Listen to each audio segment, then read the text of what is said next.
अमेरिकी senator Lindsey Graham ने जहर उगला। ट्रंप की किताब में नंबर बढ़ाने के लिए देखिए क्या क्या किया जा रहा है। ट्रंप के करीबी ग्राहम ने 500% तक टैरिफ की मांग की। तेल खरीदकर पुतिन को आर्थिक मदद करने वाले खमियाजा भुगत रहे। एक दिन पहले ही राष्ट्रपति ट्रंप के साथ गोल्फ खेला और ग्राहम ने ये बयान उसके बाद। अच्छा सर, लेकिन एक चीज और नहीं सर, इनके नंबर कटने चाहिए ट्रंप की किताब में। क्यों कटने चाहिए सर? क्यों? सीधे 500% लगाना चाहिए। अच्छा, अभी ट्रंप सोच रहा होगा कि काम करता हूं, अभी 100 लगाता हूं, फिर 150 लगाऊंगा। वो इतना लंबा फिगर पहले बोल दो कि अगर 200 भी लगे तो कहे छोटा हुआ है यार इस बार, ये नुकसान कर दिया। मजा नहीं आया, मजा नहीं आया, नुकसान बताइए आप। इनकी घड़ी देखिए कैसी है। इन्होंने जब पहली बार बोला था कि पाकिस्तान और इंडिया में 1000 साल से युद्ध चल रहा है, बताइए। हाँ, इनकी गणित कितनी अच्छी है वो आप समझ लीजिए। और क्या इनको हिस्ट्री का नॉलेज है वो भी आप समझ लीजिए। 1947 1000 साल पहले आया था। एक साल से कह चुके हैं। ये ट्रंप का बयान है, मैं नहीं कह रहा हूँ, अतिशोक्ति भी नहीं है इसमें।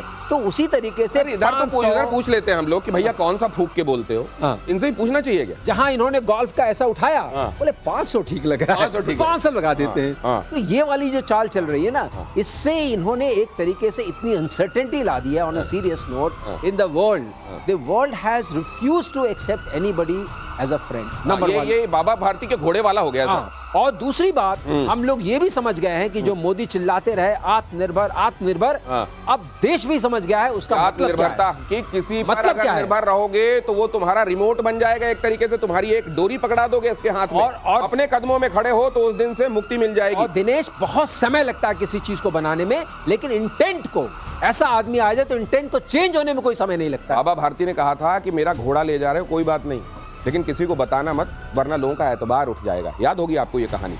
ट्रंप वो कर रहे हैं कि लोगों का एतबार खत्म हो जाएगा, ट्रस्ट की ऐसी डेफिसिट बनेगी कि उसको भरने में न जाने कितना वक्त लग जाएगा। और चीन पर एक्शन लेने में ट्रंप के हाथ पांव फूल रहे हैं। अगली खबर देखिए, टैरिफ पर ट्रंप ने चीन को दी बड़ी राहत। टैरिफ के निलंबन को 90 दिनों के लिए बढ़ाया। ट्रंप ने खुद social media platform truth social, ये असल में अब इन्होंने ट्रुथ सोशल अपना एक भोंपू बनाया है। उस भोंपू में कुछ दिनों में thank you for your attention करके ये अपना बात कह देते हैं, टू दिस मैटर भी जोड़ते हैं उसमें। और इसमें उन्होंने ये बात कही है, चीन पर एक्शन लेने में घबरा रहे हैं। ट्रंप पर चीन को बड़ी राहत दे दी है। टैरिफ के निलंबन को 90 दिनों के लिए बढ़ाया है। ट्रंप ने social media platform truth social पर दी जानकारी। मैं कहते हैं कि सर जुबान की कीमत होनी चाहिए। एक इसी चीज की कीमत इनके पास नहीं है, बाकी सब डील बहुत अच्छा करना जानते हैं, लेकिन जुबान वाली भी कोई बात होती है इनकी निगाह में, उसकी कोई डील नहीं। आपने सुना ना, आप ही बताते हैं टाको टाको क्या है। हाँ, ये टाको टाको क्या है? टाको टाको क्या है? Chicken out, chicken out. China ने जैसे बोला रेयर अर्थ मटेरियल रोक दो। सर देखिए, फरवरी में 10% था, अचानक टैरिफ टैरिफ टैरिफ। इस बार तो टैरिफ का ऐसा कोड़ा पड़ेगा चीन के ऊपर जिसकी आंखें निकल जाएंगी, चीख निकल जाएगी। अप्रैल में 245 ले इतना सारा। उसके बाद अरे अप्रैल के बाद फिर ये जारी रखते ना आप, तुरंत ही मई में 51% और अभी जुलाई में 54%। कोई नहीं मालूम कि आगे क्या होने वाला है। और फिलहाल वो ये कह रहे हैं कि अभी तो मैं ऐसा नहीं करने वाला। मतलब हर समय इनके हाथ में एक कोड़ा और एक इनके पास अगर वो गाजर मान लीजिए तो है। और ये समझते हैं कि उससे ये पूरी दुनिया को, चीन को क्या फर्क पड़ेगा सर? चीन को कोई फर्क नहीं पड़ता। चीन के पास अभी इतनी ताकत है इनको कंट्रोल करने की। आप बताएं, चीन ने एक काम और किया है। चीन को एनवीडिया से, चीन को चिप चाहिए था अपने एआई रिसर्च के लिए।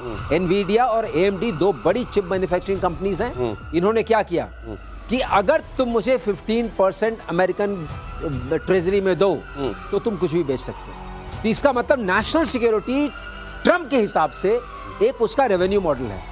15% आप दे दीजिए, कोई भी टेक्नोलॉजी ले लीजिए। ये तो मैंने बड़ी गजब बात देखी। From any perspective this is a sell out of America. क्या नेशनल सिक्योरिटी अपनी देख रहे हैं तो दूसरों क्या समझेंगे? 15% मान गए। सेल में लगा दिया क्या सर? सेल लगा दिया 15% पे एनवीडिया और AMD मोस्ट मॉडर्न चिप्स, जिसको बैन किया आता है सिक्योरिटी रीजन से। Top of the chips are giving to China. ये हो रहा है। ये आप समझ लीजिए, ये कौन सी बात हो रही है, समझ में नहीं आ रहा है। इनकी वजह से आप जानते हैं, चिप का ही मामला है। चिप की वजह से ही ताइवान को सुरक्षा एक तरीके से चाइना से मिली हुई है। ये चिप कितनी महत्वपूर्ण है ये बता रहे हैं आपको एक्सपर्ट्स। और चिप को लेकर अमेरिका ने कहा कोई बात नहीं, 15% ग्रेटेस्ट डील मेकर्स, कोई बात नहीं, पैसे दो, ले लो। यहाँ तो हर चीज बिकाऊ है।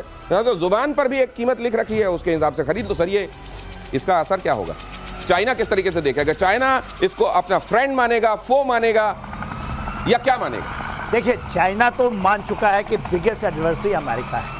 अमेरिका को कैसे टैकल करना है चाइना सीख चुका है। इसके पहले ऐसा मुझे लगता था कि कहीं ना कहीं चाइना विल कम डाउन, कि जिस तरह से अमेरिका हावी होगा, जैसे इंडो पैसिफिक की बात कर रहे हैं, ताइवान में ये कर देंगे, इंडियन, मगर अब जो एक्सपोज किया है, और यही होती है राइज, चाइना की राइज को ये रोक नहीं पाए। ये आप ये लेके रख, क्योंकि इस तरह से नहीं होता। आप कभी कहिए 20%, 50% के ऊपर टैरिफ यदि लगता है उसका, आप 5,000 कह दीजिए, उसका कोई वैल्यू नहीं। दिनेश, ये वो है 90, 100, 200, मुझे लग रहा है सर, कोई वैल्यू नहीं। जनरल, एक आपकी याद लेके एक बात और बताएं आपको। अभी हाल में ही जैसे वहाँ कांग्रेसमैन पूछते हैं सवाल, तो सेक्रेटरी ट्रेजरी से सवाल पूछा गया, ये टैरिफ जो हम लगा रहे हैं, who will pay for it? कौन देगा इसका पैसा कौन? तो he is telling it's very complicated, it's a clip of 2 to 3 minutes। 2 to 3 minutes में इज नॉट सेइंग, ही से मेरा टाइम जो सवाल पूछने का है वो खत्म नहीं किया जाए क्योंकि ये जवाब नहीं दे रहे हैं। He says the tariff will be paid by the consumers and consumers are Americans। ये सबसे बड़ी बात, वहाँ सवाल पूछा जा रहा है, जो आप पूछ रहे थे ना, जा रहा है भाई साहब, आप टैरिफ किस चीज पे लगा रहे हो? बाहर के देशों से जो आपके घर में सामान आ रहा है उस पर ही टैरिफ लगा रहे हो आप। तो वो टैरिफ के लिए अतिरिक्त भुगतान किसको करना है? उनको करना है, अमेरिकन को करना है। तो आप एक्चुअली किसके एडवर्सरी हो? असल में आप अपने देश के, अपने आप पैरों में कुल्हाड़ी, और कई जगहों पे तो कुल्हाड़ी पे ले जाके, भारत के केस में आप देख रहे हैं, कुल्हाड़ी पे ही ले जाके पैर मार रहे हैं। अमेरिका ने बलूचिस्तान लिबरेशन आर्मी को आतंकी संगठन घोषित किया। आपसे कुछ देर पहले बातचीत चल रही थी कि बलूचिस्तान में जो मिनरल्स हैं, जो रेयर अर्थ मेटल हैं, उसकी खुदाई करने के लिए, लूटने के लिए लुटेरे पहुंच गए हैं, अमेरिकन लुटेरे। तो शायद उसी का इनाम दिया जा रहा है कि चलो कोई नहीं, बीएलओ को आतंकी संगठन घोषित कर। बीएलओ आज क्या रातों रात बीएलओ हो गया है क्या? अगर आपको आतंकी संगठन लग रहा था तो क्या इतने दिनों में गुड मॉर्निंग हुई है आपकी? फील्ड मार्शल मुनीर के अमेरिका दौरे पर यह ऐलान, मुनीर को खुश करने के लिए अमेरिका ने नई चाल चली। बीएलए ने बलूचिस्तान में पाकिस्तानी सेना की नाक में किया दम। लेकिन इससे फर्क की पैदा है सर? की पैदा है। आप बताइए, जैश ए मोहम्मद नहीं है क्या? वो भी है, यूएन लिस्ट पे है, यूएस की लिस्ट पे है। लश्कर तैयबा नहीं है क्या? वो भी है। तो एक और सही, सबको पता है कि इससे कोई फर्क नहीं पड़ने वाला है। वही होगा, बीएलए वाले करेंगे, बीएलए वाले अगर एक्टिव रहेंगे, जैसे चाइनीज भाग रहे हैं, ये भी भागेंगे, क्योंकि वो टेरिटरी भी अफगानिस्तान से खतरनाक है। ये नहीं सोच के जाए कि वहां जाके आराम से आप कर लेंगे। वहां की भी जिद्दोजहद जो है, कौम वहां की खतरनाक है, तो वो करेंगे अपना कमाल। ये जो सबसे बड़ा फर्क है वो ये है कि बलूचिस्तान उस मिट्टी को प्यार करता है, वहां से अपना ओरिजिन समझता है, इसलिए उसका वो कनेक्शन है कि वहां के लिए जान दे देगा। वो सोवरेन रहे हैं। सोवरेन, हाँ। ये ऐसा नहीं है कि कहीं से जाकर कहीं पर कोई बस गया, या अचानक आपने आक्रांताओं और लुटेरों के तौर पर किसी देश पर हमला किया और वहां के एक हिस्से को लेकर बोला कि अब तो हम इसको पाकिस्तान बनाएंगे। और उस समय जैसा कुछ इतिहास के रचने वालों ने किया, वो तो खैर लम्हों की गलती थी जो सदियां सजा पा रही है। लेकिन बलूचिस्तान के रहने वाले लोग वहां के उसी मिट्टी के लोग हैं। तो अगर आप ये सोच रहे हैं कि उनकी मिट्टी से रेयर अर्थ मेटल निकाल लेंगे, बीएलओ को आतंकी घोषित कर देंगे और इससे आपका काम बन जाएगा, गुड मॉर्निंग अगेन। अगली खबर देखिए, सूरजमुखी के खेतों से यूक्रेनी सेना पर प्रहार। खेतों में रखे टॉर्नेडो से रूस बरसा रहा है गोले। मल्टीपल लॉन्च रॉकेट सिस्टम है टॉर्नेडो। अब ये देखिए, नीचे आपको सूरजमुखी दिखाई दे रहा है। यहाँ सूरजमुखी का जो तेल है, दुनिया भर को एक्सपोर्ट करने की सबसे बड़ी जगह है ये। सूरजमुखी का तेल सबसे ज्यादा इस जगह से आता है। लेकिन वही है इंसान देखिए, उसने जब कुछ अच्छा किया, दिल में कुछ अच्छा हुआ, उसके कोई शायद देवता जागा, तो उसने फूल खिला दिए। और जब जागा वो जो एक दूसरे पर बारूद बरसाता है, तो फिर देखिए क्या चल रहा है सर।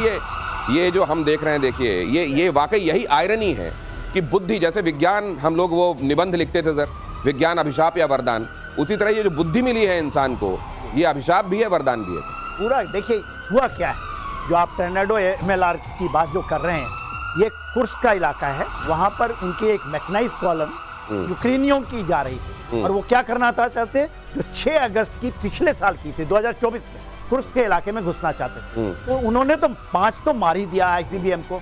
उसके अलावा उन्होंने वहां पर 20 यूक्रेनी सैनिक को मारा है। और ये कौन सी सिस्टम है? ये हमारी ग्रैड है, हमारे पास भी यही। नहीं, मैं तो ये कह रहा था सर कि आपने आप नेटो में गए भी नहीं। आपने एक खूबसूरत सी जगह को, दुनिया भर के लिए अनाज उगाने वाले, दुनिया भर के लिए सूरजमुखी का खाने का तेल उत्पादन करने वाले, उसको आपने अपनी बेवकूफी की वजह से। मैं यूक्रेन के हर पार्ट में जा चुका हूँ। दिनेश जी, वहाँ की एक जमीन, जो नीचे की जमीन है, उपजाऊ जमीन, वो अमेरिकन कॉन्ट्रैक्टर्स आके ले चुके हैं। Not a single area is left. केवल ये नहीं कि खनिज जप्रोजिया खेरसोन और जनरल उसके पेबैक भी नीचे तो करना है। उनके पूरे के पूरे तो उन्होंने खरीद- ये इस बात को समझने की जरूरत है कि आपका एक वोट कितना इंपॉर्टेंट होता है, सही लीडरशिप का होना कितना इंपॉर्टेंट होता है। एक छोटी सी गलती कितना बड़ा ब्लंडर बन जाती है।